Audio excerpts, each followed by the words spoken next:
اللہ تعالیٰ نے پہلی قوموں اور ان کے انبیاء علیہ السلام کے سامنے حضور صلی اللہ علیہ وسلم کی امت،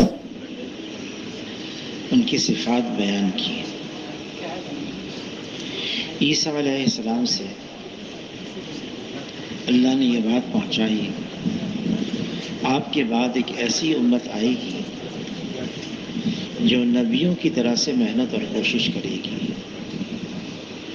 ان کے پاس نہ علم ہوگا نہ حلم ہوگا۔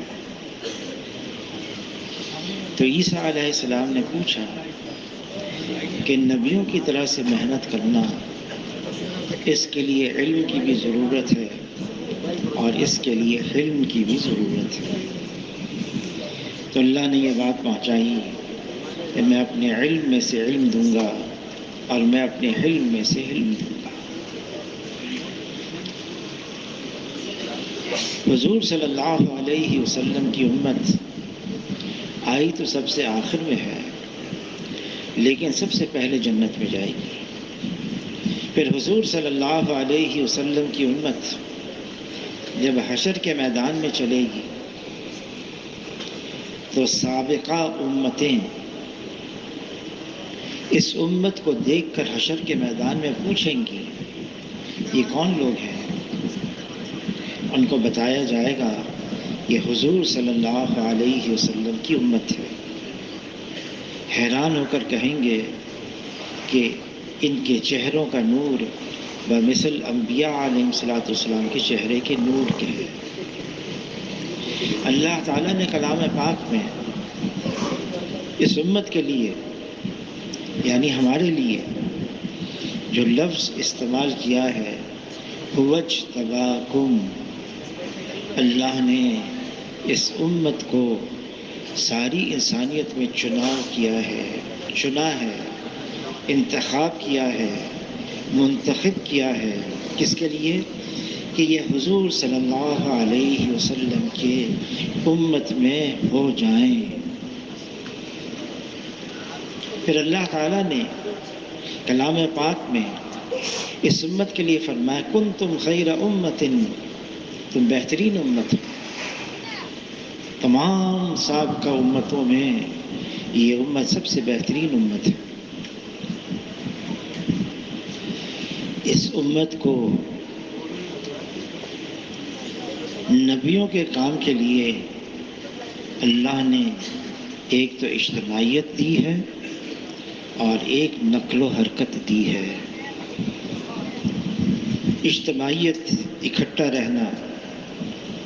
یہ امت کوئی خاص قوم کا نام نہیں ہے، کوئی خاص قبیلے والوں کا نام نہیں ہے، کوئی خاص طبقے والے کا نام امت نہیں ہے، کوئی خاص زبان والوں کا نام امت نہیں ہے، کوئی خاص ملک والے، علاقے والے، اس کا نام امت نہیں ہے، بلکہ حضور صلی اللہ علیہ وسلم کی امت مختلف قوم والوں سے، قبیلے والوں سے، علاقے والوں سے، طبقے والوں سے، زبان والوں سے بنی ہے۔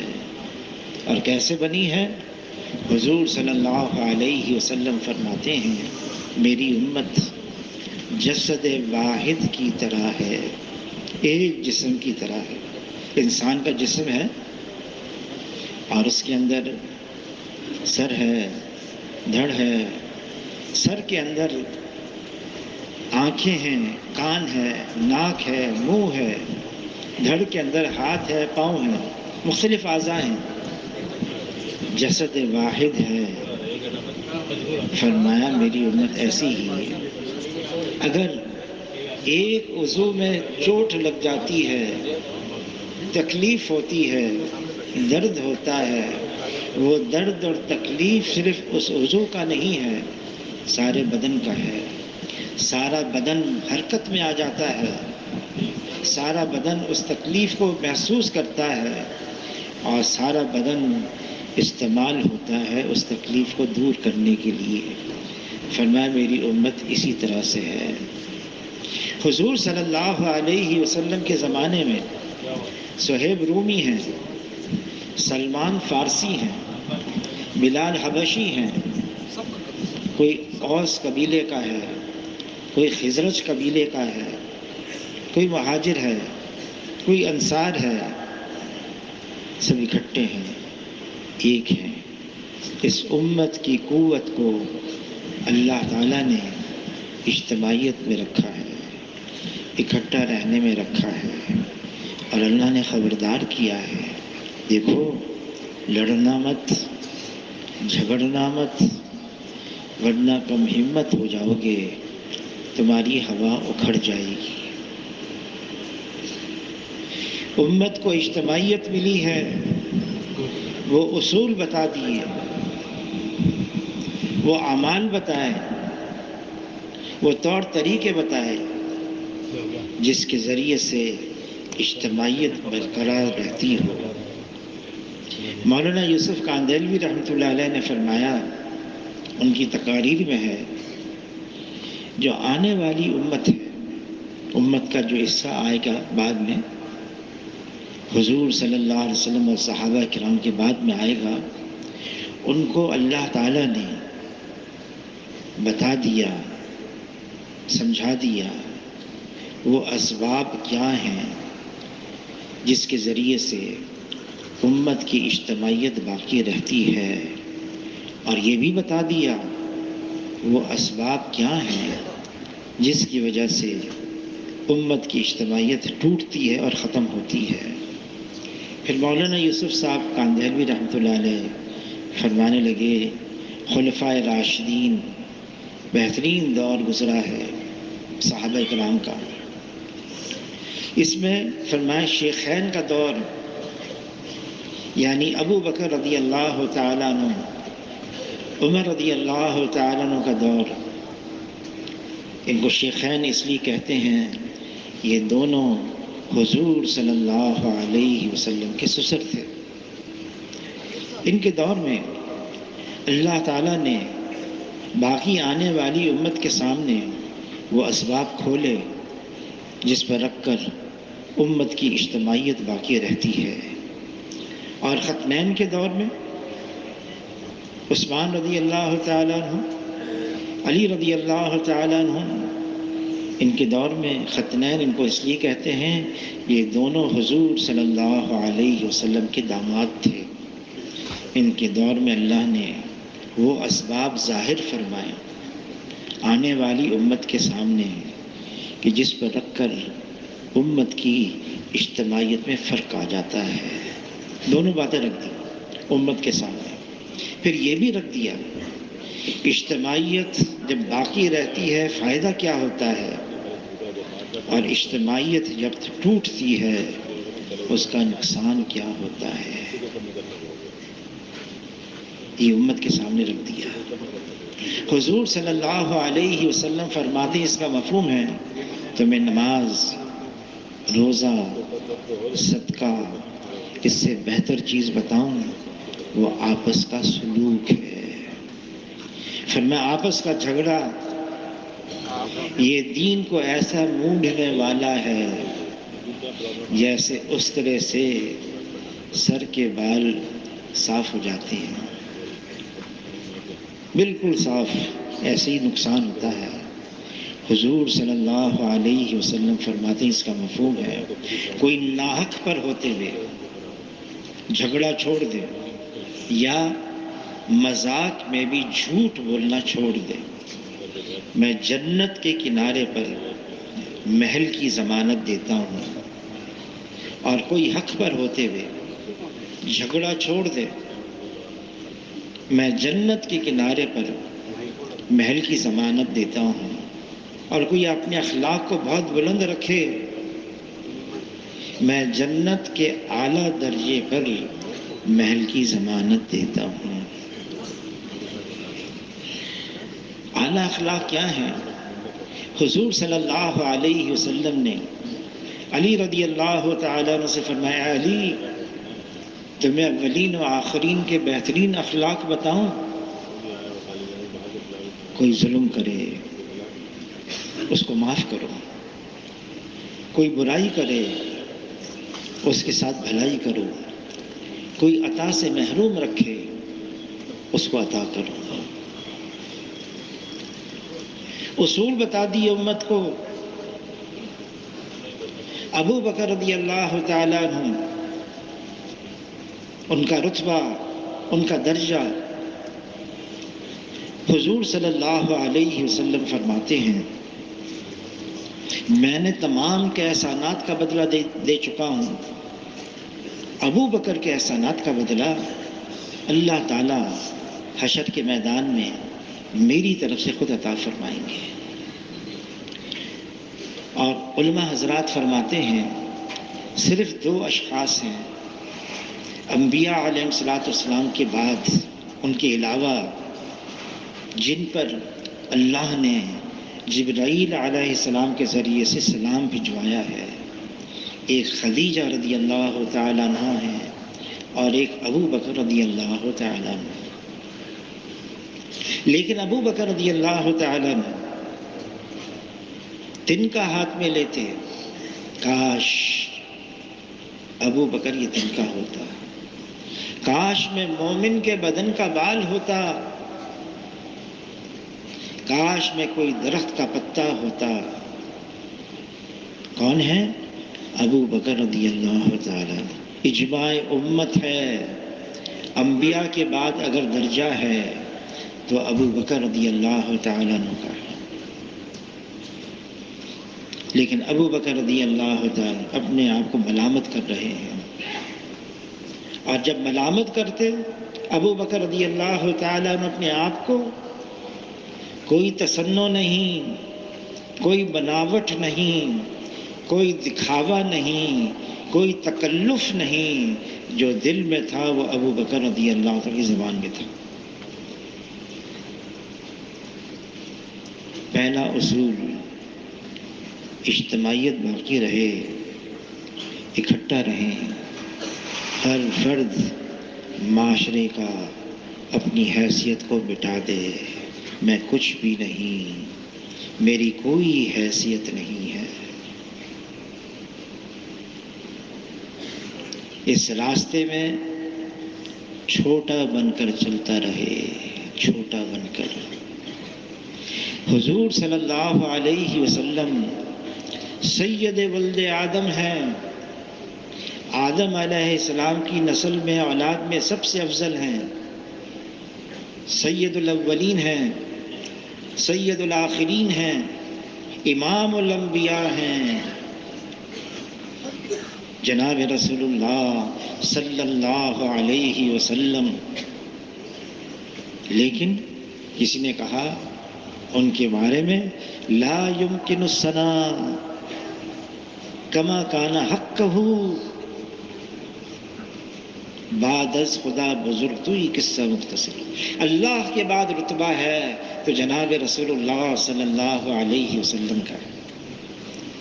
حضور صلی اللہ علیہ وسلم دعا مانگ رہے ہیں اللہم اجعلنی فی عینی صغیرا وفی اعین الناس کبیرا، اے اللہ مجھے اپنی نگاہ میں چھوٹا بنا دے، بے شک اوروں کی نگاہ میں اونچا کر دے۔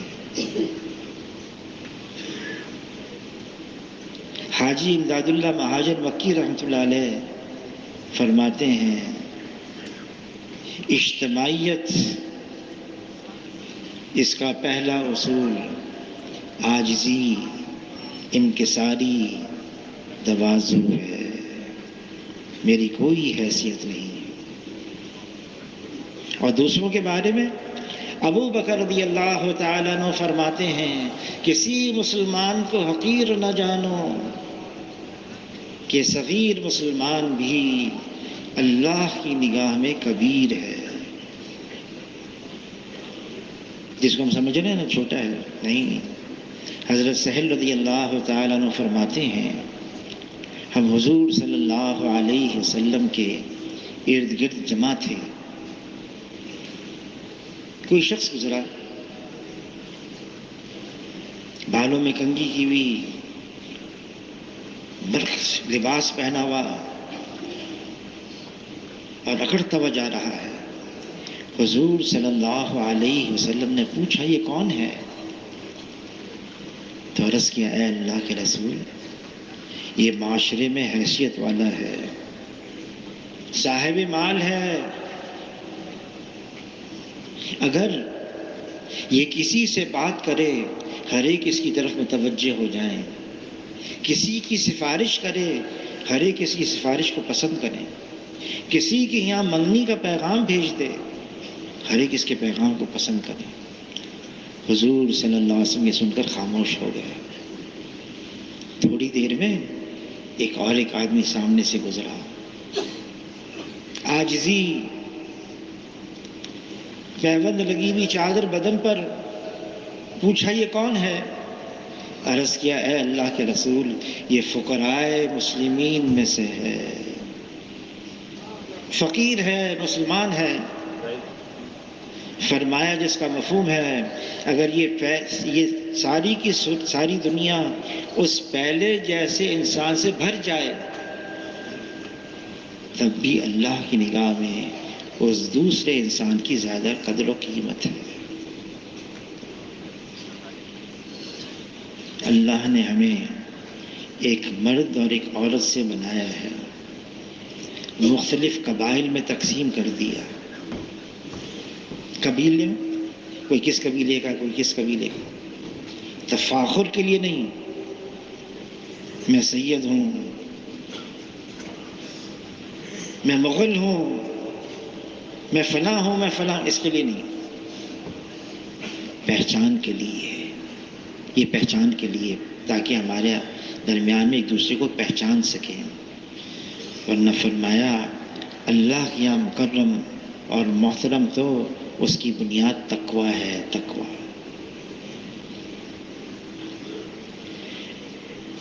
ابو بکر رضی اللہ تعالیٰ عنہ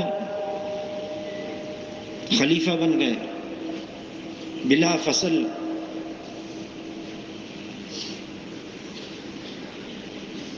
اب خلیفہ بنے ہیں، پہلا دن ہے، لوٹ رہے ہیں اپنے گھر کی طرف۔ جب اپنے محلے میں آئے، ابو بکر رضی اللہ تعالیٰ عنہ، محلے کی بچیاں جمع ہیں اور گفتگو کر رہی ہیں آپس میں، یوں کہہ رہی ہیں ابو بکر بن گیا خلیفہ، ہماری بکریوں کا کیا ہوگا، کون دودھ نکالے گا؟ ابو بکر رضی اللہ تعالیٰ عنہ اب خلیفہ وقت ہیں، سن لیا اور سنتے ہی فرمانے لگے پہلے بھی ابو بکر نکالتا تھا اور ابھی بھی ابو بکر نکالے گا۔ بچیوں سے کہا جاؤ اپنی اپنی بکریاں لے کر آؤ۔ وہ بچیاں لے کر آ گئیں بکریاں، اور ابو بکر رضی اللہ تعالیٰ عنہ اس بچی سے پوچھ رہے ہیں تمہیں دودھ کیسا چاہیے، جھاگ والا چاہیے، بغیر جھاگ والا چاہیے؟ بچی کہتی مجھے تو جھاگ والا پسند ہے۔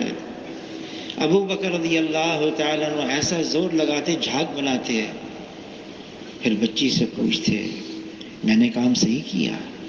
وہ بچی کہتی ہاں صحیح ہے۔ پھر دوسری بچی کو بلاتے اور بکری کا دودھ نکالتے، پوچھتے تمہیں کیسا دودھ پسند ہے؟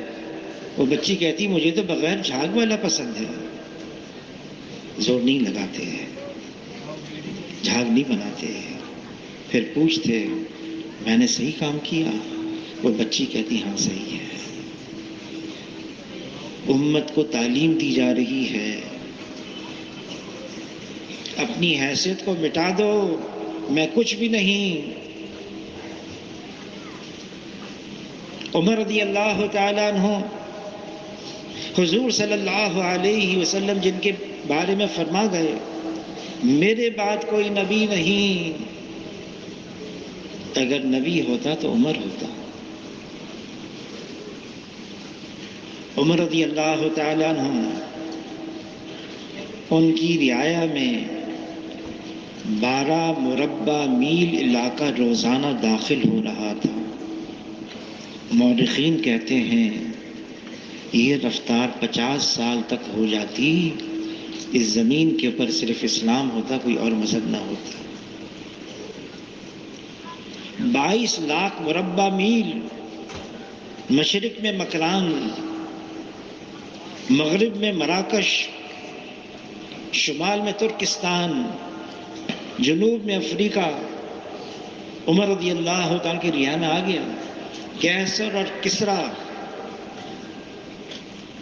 فتح ہو گئے، لیکن عمر رضی اللہ تعالیٰ عنہ جمعے کی نماز کے لیے تاخیر ہو گئی، معذرت کی، مجھے دیر اس لیے ہو گئی، وجہ بتائی۔ ایک لباس ہے، ہر جمعے کے دن میں دھوتا ہوں، یہ سوکھتا ہے، پہن کر آتا ہوں، پھر میں یہاں پر آگے خطبہ دیتا ہوں، حسب معمول میں نے اس کو دھویا، اس کے خشک ہونے میں دیر لگ گئی تو مجھے بھی دیر لگ گئی، اور خطبہ دینے کے لیے کھڑے ہوئے امیر المومنین عمر رضی اللہ تعالیٰ عنہ، سامنے بیٹھنے والے نے پیوند گننا شروع کر دیے۔ اس کے لباس پر 12 پیوند تھے اور ایک پیوند چمڑے کا تھا۔ عمر رضی اللہ تعالیٰ عنہ، پیغام آ گیا، بیت المقدس کو فتح کرنا ہے۔ نصارہ کہہ رہے ہیں تمہارا سربراہ آ جائے، ہمارے پاس آ جائے، ہم اس کو دیکھ لیں، ہماری کتابوں میں اس کا نقشہ ہے، اگر اس کے مطابق ہے بغیر لڑائی لڑے چابی حوالے کر دیں گے۔ عمر رضی اللہ تعالیٰ نے قبول کر لیا، مدینہ منورہ سے چلے ہیں ملک شام، بیت المقدس، غلام کو لیا، طے کیا یہ ایک سواری لیں گے، ہم باری باری اس پر سوار ہوں گے، کبھی تم سوار ہوگے، کبھی میں سوار ہوں گا غلام سے۔ قریب پہنچ گئے بیت المقدس کے، ابو عبیدہ بن جراح رضی اللہ تعالیٰ عنہ، جن کے بارے میں حضور صلی اللہ علیہ وسلم فرما گئے ہیں کہ میرے امت کے یہ امین ہیں، امانت دار ہیں، اور ابو عبیدہ بن جراح رضی اللہ تعالیٰ عنہ نیا لباس لے کر آئے، اعلیٰ نسل کا گھوڑا لے کر آئے، عمر رضی اللہ تعالیٰ کا استقبال کیا، عرض کیا امیر المومنین آپ مسلمانوں کے سربراہ کی حیثیت سے آئے ہیں، بیت المقدس آئے ہیں، فتح کرنے کے لیے آئے ہیں، لیکن آپ کا لباس اس میں تو پیوند ہے، آپ اونٹ پر سوار ہیں، میں نیا لباس بھی لے کر آیا ہوں، اعلیٰ نسل کا گھوڑا بھی لے کر آیا ہوں، آپ اس کو قبول فرمائیں، اور یہ چیزیں استعمال کرنا کوئی گناہ کی بات بھی نہیں، ترغیب بھی دی۔ عمر رضی اللہ تعالیٰ نے قبول کر لیا، نیا لباس، گھوڑے پر سوار ہو گئے، چند قدم چلے، رک گئے اور اپنے آپ سے کہنے لگے اے عمر تو بدل گیا، اور ابو عبیدہ بن جراح رضی اللہ عنہ کی طرف متوجہ ہو کر فرمانے لگے تم کس دھوکے میں پڑے ہوئے ہو، ہماری عزت، ہماری شرافت، نہ لباس ہے نہ سواریاں ہیں، ہماری عزت اور شرافت تو حضور صلی اللہ علیہ وسلم والے اعمال ہیں۔ اللہ نے ہمیں عزت دی ہے اسلام کی وجہ سے، اگر اسلام کے علاوہ ہم عزت تلاش کریں گے تو اللہ ہمیں ذلیل کر دیں گے۔ وہی پرانا لباس، وہی اونٹ، ابو عبیدہ بن جراح رضی اللہ تعالیٰ سے فرمایا جاؤ ہم پیچھے آ رہے ہیں۔ پہنچ گئے، امیر المومنین عمر رضی اللہ تعالیٰ عنہ، ایک رات پہلے بارش ہو گئی تھی، کیچڑ ہو گیا تھا، نمبر تھا عمر رضی اللہ تعالیٰ کا پیدل چلنے کا، اور نمبر تھا غلام کا سواری پر سوار ہونے کا، اپنی لنگی بھی اونچی کر دی، جوتے بھی نکال دیے عمر رضی اللہ تعالیٰ عنہ نے، ایک ہاتھ سے اپنے جوتے سنبھالے، ایک ہاتھ سے اونٹ کی نکیل سنبھالی، اور وہ راہب کتاب کھول کے انتظار میں جب پہنچے ہیں تو کتاب کھول کے کہہ رہے ہیں نصرانی راہب جو پیدل ہے اس کا وہی نقشہ ہے جو ہماری کتابوں میں ہے۔ پھر پیوند بھی گننا شروع کر دیے، 12 پیوند، ایک کم ہے۔ عمر رضی اللہ تعالیٰ نے اپنا ہاتھ اٹھایا اور بغل کے نیچے پیوند تھا کہ ساری نشانیاں پوری ہو گئی، اب ہمارا دور ختم ہو گیا اور تمہارا دور شروع ہوا ہے، اور چابی ان کے حوالے کر دی۔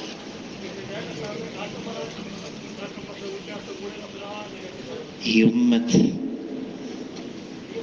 سادگی، عاجزی، انکساری، تواضع، بڑائی تو صرف اللہ کے لیے ہے، بڑائی اللہ کی صفت ہے، بڑائی اللہ کا حق ہے، بڑائی اللہ کی چادر ہے، اللہ اکبر۔ اور منع فرمایا دیکھو اس میں اللہ کا مقابلہ مت کرنا ورنہ اللہ پاش پاش کر دیں گے۔ امت کو تواضع، انکساری، عاجزی، عام آدمی کی طرح رہنا، معاشرے میں کوئی تعظیم میری کی جائے اس کی طلب نہ رکھنا۔ حضور صلی اللہ علیہ وسلم صحابہ کرام کے درمیان میں ایسے رہتے تھے، کوئی اجنبی باہر سے آتا اس کو پوچھنا پڑتا آپ میں محمد صلی اللہ علیہ وسلم کون ہے؟ حضور صلی اللہ علیہ وسلم کو صحابہ کو منع فرماتے میری تعظیم میں کھڑے مت ہو، چلتے تھے صحابہ کرام سے فرماتے میرے پیچھے مت چلو، میرے آگے چلو، میں تم سے ممتاز بن کر رہنا نہیں چاہتا۔ یہ کون فرما رہے ہیں؟ جناب رسول اللہ صلی اللہ علیہ وسلم۔ اور پھر دوسروں کے بارے میں ان کی عزت کرو، ان کا احترام کرو، ان کو اپنے سے اچھا سمجھو۔ مجھے نہیں معلوم اللہ کے یہاں اس کا کیا رتبہ ہے۔ کسی نے کہا ظاہر نگاہ کم سے کسی رند کو نہ دیکھ، کیا جانے اس کریم کو تو پسند ہے کہ وہ۔ اللہ کے یہاں کس کا کیا رتبہ ہے ہم نہیں جانتے۔ عبداللہ ابن عمر رضی اللہ تعالیٰ عنہ بیت اللہ کی طرف اشارہ کر کے فرما رہے ہیں اے بیت اللہ تمہاری عظمت، تمہاری حرمت میں واقف ہوں، میں جانتا ہوں، لیکن یہ بھی بتا دوں ایک مسلمان اس کی حرمت، اس کا رتبہ تم سے عظیم تر ہے۔ بیت اللہ کو ڈھا دیا جائے اللہ کے غضب میں اتنا جوش نہیں آتا جتنا ایک مسلمان کی آبرو ریزی کرنے سے جوش آتا ہے۔ کیا وجہ ہے؟ یہ حضور کا امتی ہے، اس کی نسبت ہے جناب رسول اللہ صلی اللہ علیہ وسلم سے۔ فرمایا لوگوں کی عیب مت دیکھو، لوگوں کی کمیاں مت دیکھو، لوگوں کی خامیاں مت دیکھو۔ خامیاں تو بہت ہیں۔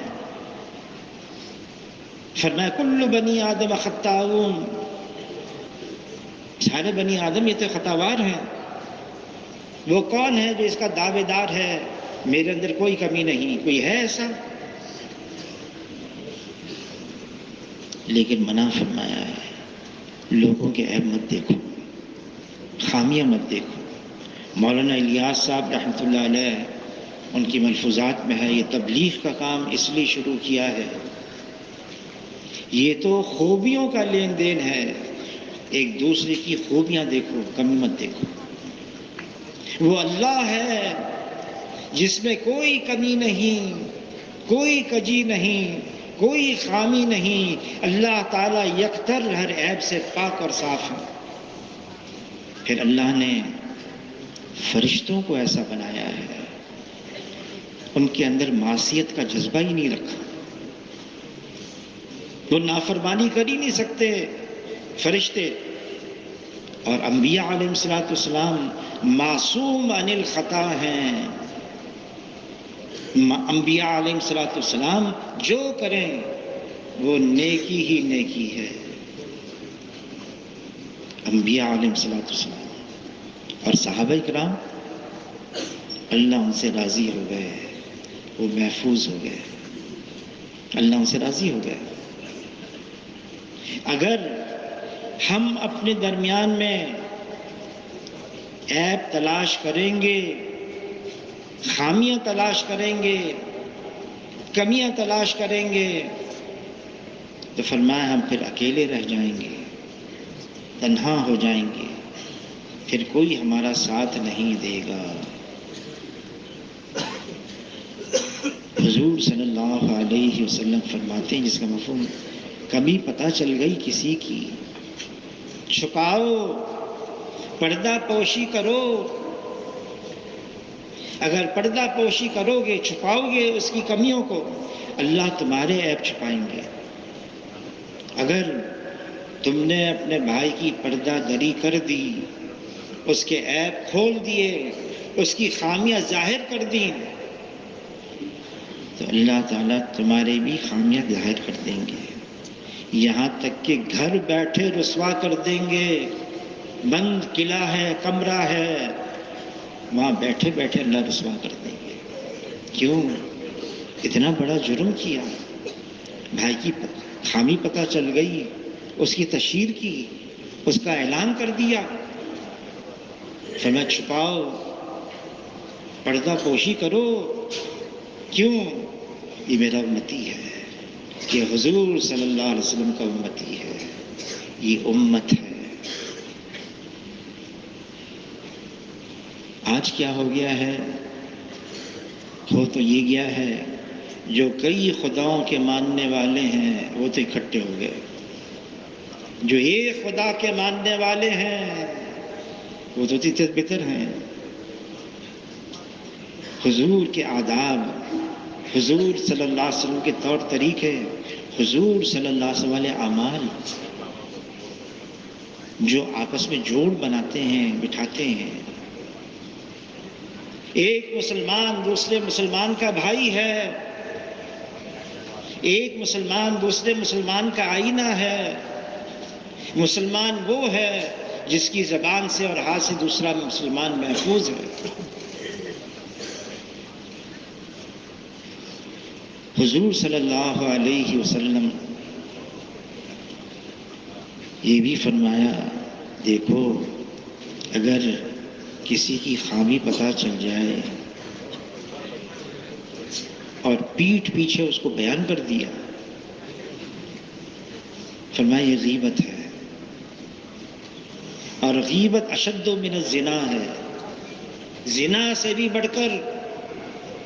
صحابی نے عرض کیا، اللہ کے رسول اگر واقعی اس کے اندر یہ خامی موجود ہے اور پھر اس کے پیٹھ پیچھے ہم نے بیان کر دیا تو کیا ہے؟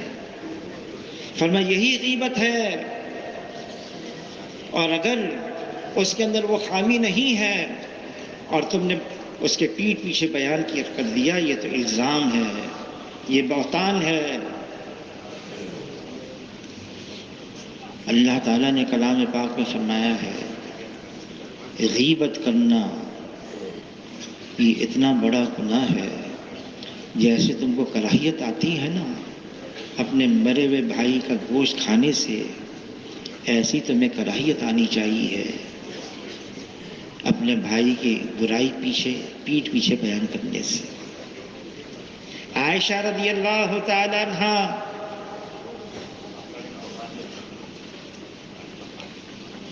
ایک تہائی دین ان کی طرف سے ہم تک پہنچا ہے۔ عائشہ رضی اللہ تعالی عنہ حضور صلی اللہ علیہ وسلم کی سب سے چہیتی بیوی ہیں، عائشہ رضی اللہ تعالیٰ عنہ فرماتی ہیں رشتے تو یہاں طے ہوئے تھے، میرا رشتہ اللہ نے حضور صلی اللہ علیہ وسلم کے پاس بھیجا تھا۔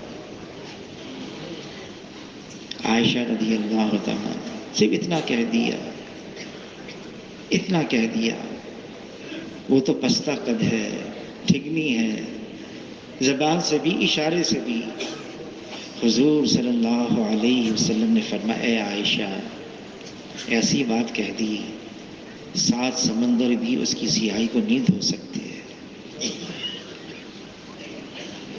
ہر اس بات سے منع کیا ہے جس سے دل پھٹ جائیں، عداوتیں پیدا ہو جائیں، نفرتیں پیدا ہو جائیں، ہر اس چیز سے منع کیا ہے۔ مل کر رہو، اکٹھے رہو، جڑ کر رہو، ایک دوسرے کو نبھاؤ۔ ابو بکر رضی اللہ تعالیٰ عنہ، ان کی صاحبزادی عائشہ رضی اللہ تعالیٰ عنہ صدیقہ ہیں، طیبہ ہیں، مقدس ہیں، ہماری ماں ہیں، بہتان لگ گئی اور حضور صلی اللہ علیہ وسلم کی سب سے پسندیدہ بیوی ہیں، چہیتی بیوی ہیں، الزام لگا دیا ان پر۔ ابو بکر کے پاس ان کی ایک دور کی رشتہ دار تھی، خدمت میں بھی تھی، ام مفتاح، تو ان کا بیٹا تھا مصطح، اس نے بھی بڑھ چڑھ کر حصہ لیا اس بہتان کے اندر۔ جب اللہ نے برات نازل فرما دی، ابو بکر رضی اللہ عنہ قسم کھا لی میں اپنا ہاتھ اٹھاتا ہوں اس غریب خاندان کے اوپر سے۔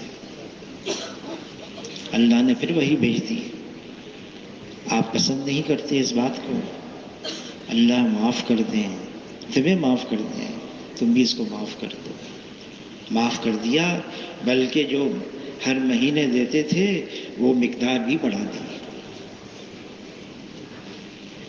اللہ ہم سب کو ترغیب دے رہے ہیں لمن صبر وغفر ان ذلک لمن عزم الامور، صبر بھی کرو، برداشت کرو، درگزر بھی کرو، معاف کر دو۔ پھر اللہ فرما رہے ہیں یہ بڑی ہمت کی باتیں ہیں، ظرف بڑا چاہیے۔ اور کسی نے کہا جو اعلیٰ ظرف کے ہوتے ہیں ہمیشہ جھک کر ملتے ہیں کہ سرائی سر نگو ہو کر بھرا کرتی ہے پیمانہ۔ پھر وہی عاجزی، انکساری، تواضع اور عاجزی کس کے اندر آئے گی؟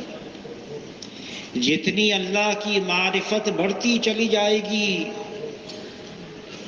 جتنا اللہ کو ہم پہچاننے لگیں گے، لا الہ الا اللہ یہ کلمہ معرفت ہے، لا الہ الا اللہ اس کلمے کو شروع کیا ہے لا سے، نفی، انکار، لا، اللہ کے علاوہ جو کچھ ہے وہ اللہ کا غیر ہے، وہ اللہ کا ما سوا ہے، اور جو اللہ کا غیر ہے وہ اللہ کے بغیر کچھ کر نہیں سکتا۔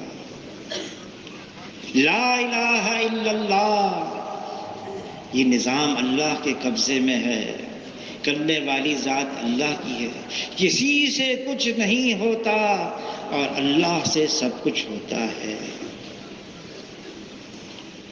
اللہ تعالیٰ خالق ہیں، باقی سب مخلوق ہیں۔ اللہ مالک ہیں اور باقی سب مملوک ہیں۔ اللہ رازق ہیں اور باقی سب مرزوق ہیں۔ اللہ غالب ہیں اور باقی سب مغلوب ہیں۔ وہ ایک ہے، اکیلا ہے، یکتا ہے، تنہا ہے۔ اللہ کا کوئی ثانی نہیں، اللہ کا کوئی سانجی نہیں، اللہ کا کوئی متوازی نہیں، اللہ جیسا کوئی نہیں، وہ وحدہ لا شریک لہ ہے۔ جس نے اللہ کو پہچان لیا جیسے اللہ ہیں، پھر وہ اللہ کو چھوڑ کر کہیں اور نہیں جائے گا، مال کی طرف نہیں، نقشوں کی طرف نہیں، چیزوں کی طرف نہیں، عہدے منصب کی طرف نہیں، وہ صرف اللہ کی طرف جائے گا۔ فَفِرُّوا إِلَى اللَّهِ، اس کی دوڑ ہوگی اللہ کی طرف۔ مال سے زندگی نہیں بنتی، زندگی اس کی بنتی ہے جس کی اللہ بناتے ہیں۔ نقشے چیزوں سے کام نہیں بنتا، کام اس کا بنتا ہے جس کی اللہ بناتے ہیں۔ عہدے منصب سے، ڈگری سے عزت نہیں ملتی، عزت اس کو ملتی ہے جس کو اللہ دیتے ہیں۔ اللہ دینے پر آئے کوئی روک نہیں سکتا، اللہ بنانے پر آئے کوئی بگاڑ نہیں سکتا۔ یہ ساری کائنات یہ اللہ کے قبضے میں ہے، کائنات کا ذرہ ذرہ یہ اللہ کے حکم میں جکڑا ہوا ہے۔ جو مخلوق چاہے گی وہ نہیں ہوگا، مخلوق کا چاہنا محض چاہنا ہے، اور اللہ کا چاہنا ہو جانا ہے، اور ہوگا وہ جو اللہ چاہے۔ جس نے اللہ کو پہچان لیا، جس دل میں صرف اللہ سے امید ہوتی ہے، جس دل میں صرف اللہ کا خوف ہوتا ہے، وہ دل مطمئن ہو جاتا ہے۔ اور اگر دل میں اللہ کے علاوہ سے امید ہے، دل میں اللہ کے علاوہ کا خوف ہے، دل ہمیشہ پریشان رہے گا، ہمیشہ پریشان رہے گا۔ یہ دل، اس دل میں اللہ نہیں ہے، کچھ اور ہے۔ یہ دل اللہ نے عجیب بنایا انسان کا دل۔ حضور صلی اللہ علیہ وسلم فرماتے ہیں، جس کا مفہوم ہے انسان کے جسم کے اندر گوشت کا لوتھڑا ہے، یہ صحیح ہو گیا سارا بدن صحیح ہے، یہ بگڑ گیا سارا بدن بگڑا ہوا ہے۔ فرمایا یہ گوشت کا لوتھڑا انسان کا دل ہے، اور یہ دل یہ اللہ کی تجلی گاہ ہے۔ زمین اللہ کو نہیں سما سکتی، یہ آسمان اللہ کو نہیں سما سکتا، ایمان والے کا دل ہے یہ اللہ کو سما سکتا ہے۔ لیکن کس دل میں؟ دل ناپاک ہے، فاسد مادہ دل کے اندر ہے، مال، نقشے، چیزیں، عہدے، منصب، خود بینی، خود رائی، خودی، سارا فاسد مادہ ہے۔ اللہ اس دل میں نہیں آئیں گے۔ اللہ میں کوئی کمی نہیں، کوئی کجی نہیں، کوئی خامی نہیں۔ دل عیبدار بن گیا، گندا ہو گیا، اس دل میں اللہ نہیں آئیں گے۔ اس دل کو ناپاکی سے صاف کرنا ہوگا۔ اس لیے کلمے کو شروع کیا ہے لا سے۔ لا، اللہ کے علاوہ جو کچھ ہے اس کو دل سے نکالنا ہوگا، گندگی سے صاف کرنا ہوگا۔ حضور صلی اللہ علیہ وسلم 13 سال مکہ مکرمہ میں 13 سال اسی پر محنت کر رہے تھے۔ لا الہ الا اللہ یہ حقیقت بن کے دل میں اتر جائے، محنت کرنے والے جناب رسول اللہ صلی اللہ علیہ وسلم، اور جس پر محنت کی جا رہی تھی صحابہ کرام، کیا نتیجہ نکلا؟ علی رضی اللہ تعالیٰ عنہ فرماتے ہیں، اگر میرے اور اللہ کے درمیان کے پردوں کو ہٹا دیا جائے، میرے ایمان میں ذرے برابر کا اضافہ نہ ہو، میں تو اب بھی ایسا ہوں جیسے ان آنکھوں سے اللہ کو دیکھ رہا ہوں۔ صحابی سے پوچھا صبح کیسے کی؟ عرض کیا ہے اللہ کے رسول ایمان کی حقیقت کے ساتھ صبح کی ہے۔ کیسے؟ اے اللہ کے رسول میرا یہ حال بن گیا ہے، میں دن میں روزے کی حالت میں ہوتا ہوں اور رات کو اپنے بستر سے جدا اللہ کے سامنے قیام کرتا ہوں۔ میں ان آنکھوں سے جنت کو، جنت والوں کو دیکھ رہا ہوں، ایک دوسرے کو سلام کرتے ہوئے میں ان آنکھوں سے جہنم کو، جہنم والوں کو ایک دوسرے کو لانت کرتے ہوئے دیکھ رہا ہوں۔ گویا کہ اللہ کا عرش میری نگاہوں کے سامنے ہے۔ حضور صلی اللہ علیہ وسلم نے فرمایا حارثہ تم وہ ہو جس کا دل اللہ نے ایمان کے نور کے ساتھ منور کر دیا، اس کو محفوظ رکھنا۔ صحابی نے عرض کیا ہے اللہ کے رسول مجھے ایمان کی حقیقت مل گئی، کیسے؟ عرض کیا ہے اللہ کے رسول مونڈوں پر بیٹھے ہوئے نامہ اعمال لکھنے والے کرامن کاتبین، میں ان کے قلم کے لکھنے کی آواز کو کانوں سے سن رہا۔ صحابہ کی ایک جماعت پر گزرے، حضور صلی اللہ علیہ وسلم نے پوچھا کیا حال ہے؟ عرض کیا اے اللہ کے رسول ہمارا حال یہ بن گیا ہے، مصیبت آتی ہے، کوئی پریشانی آتی ہے، کوئی مشکل آتی ہے، ہم صبر کرتے ہیں، خوشی ملتی ہے، راحت ملتی ہے، آسانی ملتی ہے، ہم اللہ کا شکر ادا کرتے ہیں اور اللہ کی تقدیر پر راضی رہتے ہیں۔ حضور صلی اللہ علیہ وسلم نے فرمایا رب کعبہ کی قسم تم لوگ پکے ایمان والے ہو۔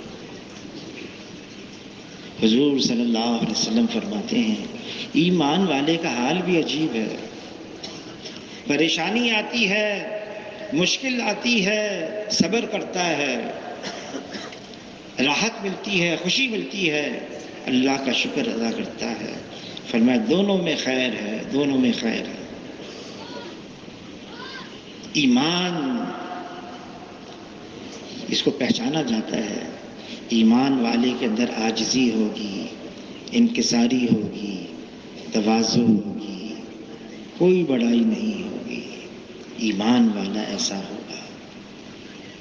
حضور صلی اللہ علیہ وسلم نے سب سے پہلے اس ایمان پر محنت فرمائی ہے، ایمان حقیقت بن کے دل میں آ جائے۔ مولانا الیاس صاحب رحمۃ اللہ علیہ کے ملفوظات میں ہے میں نے اس کام کا نام تبلیغی جماعت نہیں رکھا، پڑ گیا، لوگ کہنے لگے اگر مجھے اختیار ہوتا میں اس کا نام تحریک ایمان رکھتا۔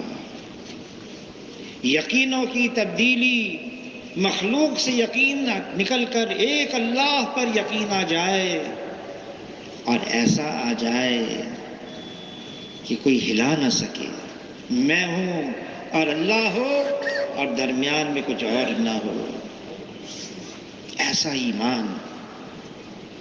اللہ تعالیٰ فرما رہے ہیں ہم سب سے ایسا ایمان لے آؤ جیسے وہ لے آئے تھے صحابہ کرام، ایسا ایمان لے آؤ۔ ایمان کے بول، ایمان کے الفاظ، ایمان کی تقریر بہت ضروری، بہت اہم، بہت اچھی ہے، لیکن فرمایا الفاظ تو الفاظ ہوتے ہیں، وہ حقیقت کی طرف اشارہ کرتے ہیں، حقیقت کچھ اور ہوتی ہے۔ اس حقیقت کو حاصل کرنے کے لیے محنت، مشقت، مجاہدہ، جد و جہد، کوشش، پھر وہ ایمان اندر آتا ہے۔ دھوکہ یہ لگ جاتا ہے مجھے ایمان کے الفاظ آ گئے، ایمان کے بول آ گئے، میں ایمان پر تقریر بھی کر سکتا ہوں، یہ دھوکہ ہے۔ ایمان تو اندر کی مایا کا نام ہے، یہ ایک اندر کا خزانہ ہے۔ اللہ پر اعتماد، اللہ پر یقین، اللہ پر بھروسہ، اللہ پر توکل ایسا ہو کوئی ہلا نہ سکے، یہ ہے ایمان۔ حضور صلی اللہ علیہ وسلم، صحابہ کرام ایمان کے بارے میں اتنا آزمایا گیا، اتنی مشکلات، اتنے ماحول کے اندر اتنی خرابیاں، خامیاں، تنگیاں، مسائل، صحابہ کرام جمے رہے، اور صرف مرد نہیں، عورتیں بھی ہیں، صحابیہ بھی ہیں۔ ایک صحابیہ کا قصہ آتا ہے، بیٹا ہوا ابو طلحہ سے، بڑا ہوا، پاؤں چلنے لگا، وہ حضور کی خدمت میں بھی رہنے لگا، حضور کو بھی ان سے انسیت ہو گئی، بیمار ہو گیا، بخار چڑھ گیا۔ شام کو ابو طلحہ آئے، بیوی سے پوچھا کیا حال ہے بچے کا؟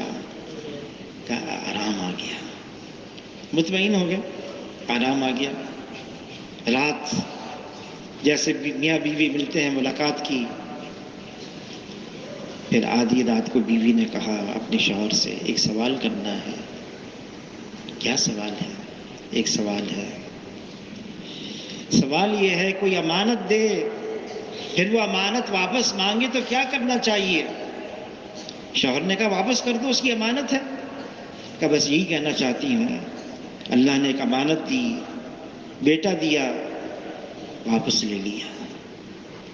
ابو طلحہ کہنے لگے میرے پاؤں سے تو زمین نکل گئی، کیا ہوا؟ حوصلہ دیا، بیوی نے تسلی دی، میں نے نہلا لیا، کفنا لیا، تیار ہے، فجر کی نماز کے لیے جاؤ گے، جنازہ ساتھ لے کے جانا۔ حضور کی خدمت میں لے کر آئے، جنازہ لے کر آئے، قصہ سنایا۔ حضور صلی اللہ علیہ وسلم نے دعا دی تمہارے رات کی ملاد میں برکت ہو، اللہ نے ایک بیٹا دیا، اس سے جتنے نسلوں میں نکلے سب قرآن کے حافظ بنتے رہے۔ حالات یہ ایمان ہے جو آدمی کو اتنا پختہ بنا دیتا ہے۔ حالات کیسی ہیں؟ حالات بھی مخلوق ہیں، ہوگا وہ جو اللہ چاہیں گے۔ مخلوق ظاہری شکل میں کتنی طاقتور نظر آئے، مخلوق ظاہری شکل میں کتنی زوراور نظر آئے، مخلوق ظاہری شکل میں کتنی قداور، کتنی فوجدار نظر آئے، اللہ کے سامنے اس کی کوئی حیثیت نہیں ہے۔ جو مخلوق چاہے گی وہ نہیں ہوگا، جو اللہ چاہیں گے وہ ہوگا۔ دنیا کی تمام حکومتوں پر، دنیا کی تمام سلطنتوں پر، دنیا کی تمام بادشاہتوں پر ایک اللہ کی بادشاہت ہے، ایک پتا بھی اللہ کے حکم کے بغیر ہل نہیں سکتا ہے۔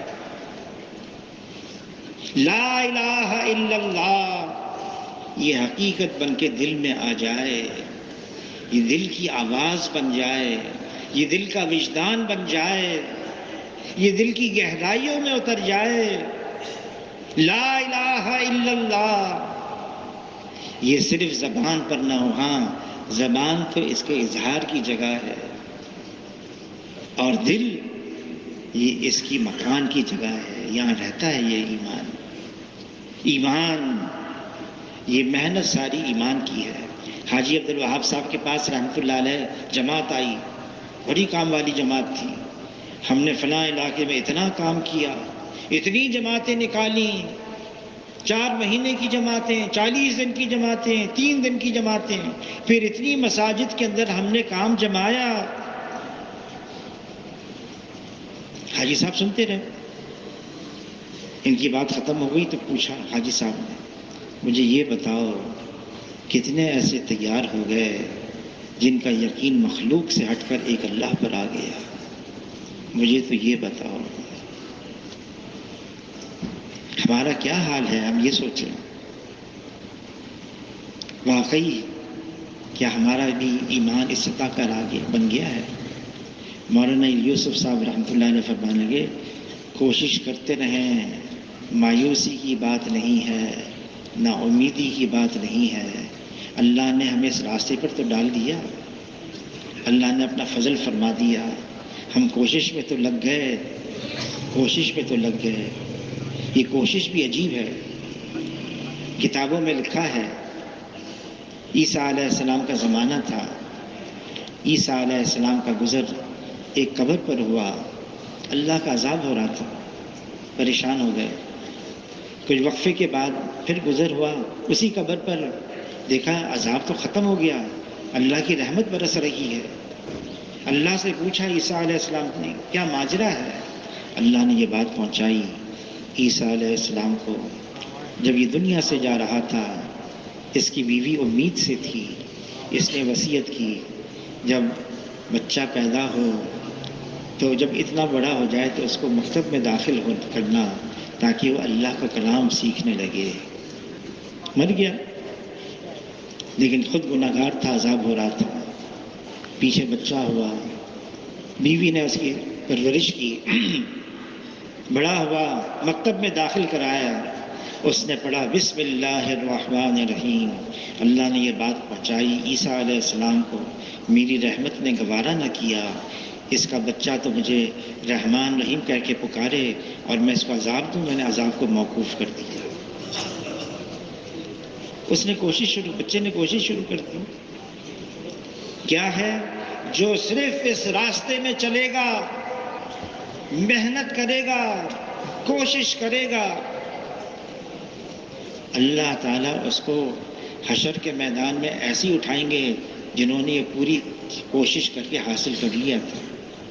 اس نے اپنی مشابہت اختیار کر لی ایسے لوگوں کے ساتھ جنہوں نے ایمان کی حقیقت کو حاصل کیا تھا. یہ ایمان ہے، یہ سرمایہ ہے، سب سے بڑی دولت ہے.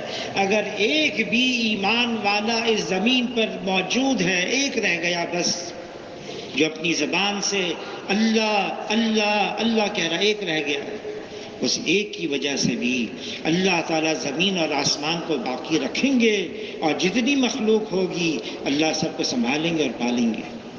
اور ایک بھی ایمان والا اس زمین کے اوپر اللہ اللہ کہنے والا نہ رہا، پھر اللہ تعالیٰ زمین اور آسمان کو ختم فرما دیں گے، پھر قیامت آ جائے گی، پھر دنیا کی ضرورت باقی نہیں رہے گی. یہ ساری تبلیغ کی محنت ہے. اسی لیے یہ اللہ کے راستے میں نکلنا 4 مہینے کے لیے، سال کے لیے، 7 مہینے کے لیے، یہ اجتماعات ہیں. مولانا احسان صاحب کے والد صاحب حاجی بشیر صاحب، لگن کے قریب ایک جگہ ہے، وہاں اجتماع رکھنا تھا. تو حاجی بشیر صاحب نے پوچھا، لوگوں کو جمع کیا اس علاقے کے، بھئی اجتماع رکھنا ہے، یہ بتاؤ کتنے نمازی بناؤ گے پورے علاقے میں؟ 100% نمازی بناؤ، 100%. تو ایک بوڑھا آدمی کھڑا ہو گیا اس بستی کا، کہنے لگا جس مسجد میں آپ یہ بات کر رہے ہیں نا، میں اس مسجد کی کہانی سناتا ہوں، تاریخ سناتا ہوں. اورنگزیب عالمگیر رحمۃ اللہ علیہ کے دور میں مسجدیں بہت تھیں، شاہ جہاں نے بنائی تھی. شاہ جہاں کو مساجد بنانے کا بہت شوق، کہ یہ مسجد بھی شاہ جہاں نے بنائی ہے. مغلوں کا بادشاہ تھا اور کہا کیسے بنائی؟ شاہ جہاں ان کی بادشاہت کی دور میں ان کا ایک وزیر یہاں پر آیا اور وہ شکار کر رہا تھا. شکار کر کے واپس جانے لگا تو اسی جگہ پہ اس نے پڑاؤ ڈالا. یہاں چشمہ تھا پانی کا. اس وزیر نے دیکھا کہ بستی سے لوگ آتے ہیں برتن لے کر اور پانی بھرتے ہیں، برتن لے کے واپس چلے جاتے ہیں. لیکن جو آتا ہے، مرد ہو یا عورت ہو، بڑا ہو یا چھوٹا ہو، وہ کچھ پڑھتا ہوا آتا ہے، پڑھتا ہوا جاتا ہے. جستجو ہوئی، ایک کو بلایا اور پوچھا یہ کیا ہے؟ سب پڑھ رہے ہیں یہاں پر، پڑھ رہے ہیں، کیا پڑھ رہے ہیں؟ تو اس جوان نے بتایا ہماری اس بستی میں جتنے 7 سال سے اوپر ہیں سب قرآن کے حافظ ہیں، اور وہ سب قرآن ان کو حفظ ہے، دہرا رہے ہیں، گردان کر رہے ہیں، پڑھتے ہوئے آ رہے ہیں، پڑھتے ہوئے جا رہے ہیں. اس وزیر نے واپس دہلی پہنچ کر بادشاہ کو، شاہ جہاں کو مبارکباد دی. آپ کی رعایا کے اندر ایک ایسی بستی بھی ہے جہاں 100% قرآن کے حافظ ہیں. شاہ جہاں نے کہا مجھے وہاں لے چلو. بادشاہ نے 1000 آدمی کا لشکر تیار کیا، ہر آدمی کے ساتھ 1000 اینٹیں، گارے، مٹی کا سامان. وزیر کو ساتھ لیا، اس کو وہاں پہنچ گئے اور پھر وہاں پہنچ کر اس نے مسجد بنائی. بستی والے سارے جمع ہو گئے. ایک دن میں پوری مسجد تیار ہو گئی، پانی کا چشمہ قریب میں. پھر بادشاہ نے کہا میرا دل چاہتا ہے اب کوئی آدمی آئے اور آج کی رات مجھے قرآن سنا دے، کہ جس کو آپ کہیں گے سب حافظ ہیں. شام کا وقت تھا، ایک چرواہا گڈیا بکریوں کے ریوڑ کو لے کر آ رہا تھا دور سے. بادشاہ نے کہا یہ جو چرواہا آ رہا ہے میرا دل چاہتا ہے یہ مجھے آج رات قرآن سنا دے. کہا بہت اچھا. جب وہ چرواہا قریب آیا کہا بادشاہ ہیں مسجد بنا دی ان کی چاہت ہے آپ ان کو قرآن سنائیں. کہا میں تیار ہوں بس اتنی مہلت مانگتا ہوں گھر جاؤں نہا کر صاف کپڑے پہن کر آ جاؤں. اجازت مل گئی. گھر گیا نہا دھو کر صاف کپڑے پہن کر آیا. عشاء کی نماز کے بعد اس نے قرآن سنانا شروع کیا اور فجر کی اذان سے پہلے اس نے سارا قرآن سنا دیا. امت کا پہلے یہ حال تھا امت کا. صرف 100% نمازی نہیں 100% قرآن کے حافظ بھی تھے. مولانا یوسف صاحب رحمۃ اللہ علیہ میواتیوں کی جگہ پہنچ گئے. ہم اجتماع رکھوانا چاہتے ہیں کتنی جماعتیں دو گے؟ ان کا اتنی دیں گے. کہ نہیں گھر پتی ہر گھر سے ایک آدمی آئے اور اللہ کے راستے میں نکل جائے. اجتماع سے پہلے ایسی تیاری کی ہر گھر سے ایک آدمی کو تیار کیا اللہ کے راستے میں نکلنے کے لیے. ہو گیا. آئندہ سال پھر اجتماع پھر مولانا یوسف صاحب کیا دو گے؟ کہ گھر پتی. کا نہیں. ایک سال گزر گیا اب تو جھڑ پتی ایک آدمی گھر میں رہے گا باقی سب اللہ کے راستے میں نکلیں گے. محنت شروع کر دی. اب کراچی کا بھی اجتماع ہے. تاریخیں پتہ چل گئی آپ کو. 1 فروری کی شام سے 2, 3, 4 فروری کو اجتماع ہوگا کراچی کا. آپ حضرات گھر پتی دیں گے جھڑ پتی دیں گے؟ ہاں جی جھڑ پتی سمجھ گئے نا. ایک آدمی گھر میں رہے گا باقی سب اللہ کے راستے میں نکلیں گے. ابھی اجتماع اس لیے ہے جہاں اجتماع رکھا جاتا ہے حق کے قبولیت کی استعداد پیدا ہوتی ہے. ایک عمومی فضا بنتی ہے. دین کی نقل و حرکت ہوتی ہے. لوگ اللہ کے راستے میں نکلتے ہیں. جماعتیں آتی ہیں محنت کرتی ہیں. اب اس کے لیے ہمیں محنت کرنی ہے اور ہم نے یہ ارادہ کیا ہے کہ انشاءاللہ اجتماع سمیت ہم 4000 جماعتیں چلے کی دیں گے انشاءاللہ. اور 30 جماعتیں اندرون ملکی اور بیرون ملک کی.